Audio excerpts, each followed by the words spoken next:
দিকে ঝুঁকে পড়ছে, এমন হলো তো বিপদ। মানুষ সারা জীবন একটা সত্যিকারের ভালোবাসা খুঁজে খুঁজে পায় না, সেখানে আনিকা মেয়েটা তোকে এত ভালোবাসে কিন্তু তুই পাত্তাই দিতেছিস না, সমস্যা কোথায়? আমার বাবা মা কোথায় বলো তো? বিদেশে? না, মিথ্যা বলছি। এক্সপ্লেন কর। এই আমার বাবা আর মা আমার দেখা বেস্ট, দুজনই দুজনকে ভয়ঙ্কর রকমের ভালোবাসতে হচ্ছে। আমি কখনো আমার বাবাকে দেখি নাই কোনো পরনারীর প্রতি আকৃষ্ট হইতে। সবসময় আমার মাকে নিয়ে ভাবতো। আমার আম্মাও আমার আব্বারে অনেক বেশি ভালোবাসে। সে তো মনে করো সিনেমাও দেখতো না, সারাক্ষণ আব্বার দিকে তাকায় থাকতো যতক্ষণ আব্বা বাসায় থাকতো। কিন্তু এই অধিক ভালোবাসা, বুঝছো, একটা সময় আমার বাবার ফ্রিডম কেড়ে নিতে থাকলো। আব্বা স্পেস পাইতো না, ফ্রেন্ডের সাথে বা অফিসে কোথাও গিয়ে নিজের মতো করে থাকতে পারতো না।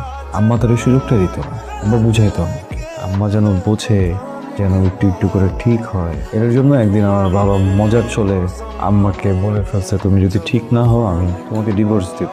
বলে সে বাজারে চলে গেছে। বাজার থেকে ফিরে এসে দেখে যে আমার ফ্যামিলির সাথে ঝুলতেছে। হোয়াট? আব্বা শখ নিতে পারে নাই, তার মনে হয়েছে আম্মার ওই অবস্থার জন্য সে দায়ী। দৃশ্য দেখেছে, সাথে সাথে স্ট্রোক করছে আমার আমার চোখের সামনে। আমার আব্বা আমার আম্মা দুইটা মানুষের লাশ পড়া। ভাই, আমি কারো দোষ দিতে পারতেছি না, দুইটা মানুষের মৃত্যুর কারণ ভালোবাসা। আমি ওই দিনের পর থেকে একটা জিনিস বুঝছি ভাই, পরিমাণের ঊর্ধ্বে আসলে ভালোবাসাটাও ভালো। আমরা সবাই কিন্তু জানি আমরা একদিন না একদিন মারা যাবো, কিন্তু তাই বলে কি আমরা জীবনযাপন করা বন্ধ করে দিই? তাই না? আর জীবনে বাঁচতে হলে ভালোবাসার অনেক প্রয়োজন। মনটাকে চেঞ্জ কর। সবার জীবনের পরিণতি যে তোর বাবা মার মতো হবে তা না। পৃথিবীটা অনেক সুন্দর। এই পৃথিবীটা এত সুন্দর কারণে পৃথিবীতে এখনো ভালোবাসা